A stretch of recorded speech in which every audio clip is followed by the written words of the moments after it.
So friends, கிட்டத்தட்ட ஒரு 15 பரோட்டாக்கு மேல ரெடி ஆயிடுச்சு. அதுக்கப்புறமா பாத்தீங்கன்னா நம்ம அடுத்து எப்படி வந்து உருட்டுறது, அதுக்கப்புறம் எப்படி சுடுறதுன்றத நெக்ஸ்ட் வீடியோல பார்ப்போம். இப்போ அதுக்கு முன்னாடி மாஸ்டர் கிட்ட கொஞ்சம் கடலை போடுவோம். டன் டடன் டடன் டன் டன்.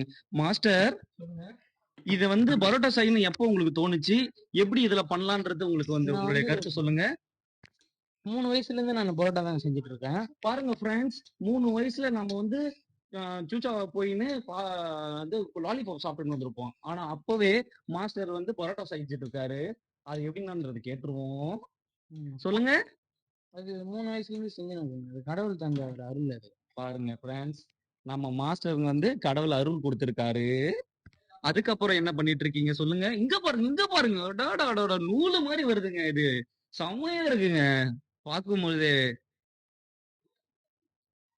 ஃப்ரெண்ட்ஸ், அவ்வளோ ஆசையா இருக்கு ஃப்ரெண்ட்ஸ் இதை பார்க்கும்போது. இது சுட்டு அதுக்கப்புறம் அது மாதிரி இந்த பொரிச்ச பரோட்டாலாம் சொல்லுவாங்க, அந்த மாதிரி வந்து பொரிச்சு இல்ல வந்து நல்லா அடிச்சு, இது இப்போ வந்துருச்சு பாத்தீங்களா நூல் நூலா, இந்த மாதிரி அடிச்சு நல்லா சாப்பிடும் பொழுது ஐயோ ஃபேண்டாஸ்டிக்கா இருக்கும் ஃப்ரெண்ட்ஸ். நீங்க இந்த மாதிரி கண்டிப்பா ட்ரை பண்ணி பாருங்க. வருதோ வரலையோ கண்டிப்பா ட்ரை பண்ணி பாருங்க. சூப்பரா இருக்கும். இந்த மாதிரி நம்ம பேச்சுலர் ரூம்ல ஒரு இரிட்டேட்டிங் இருக்கும், அதெல்லாம் ஸ்கிப் பண்ணிடுங்க. அப்படி இருந்தாலும் அதை கொஞ்சம் டேக் பண்ணிடுங்க. நம்ம மாஸ்டருக்கு சப்போர்ட் பண்ணுவோம். நம்ம அண்ணன் லுங்கி பாய்ஸ் மாதிரி வெற்றி குறி போட்டுக்கலாம். டங்.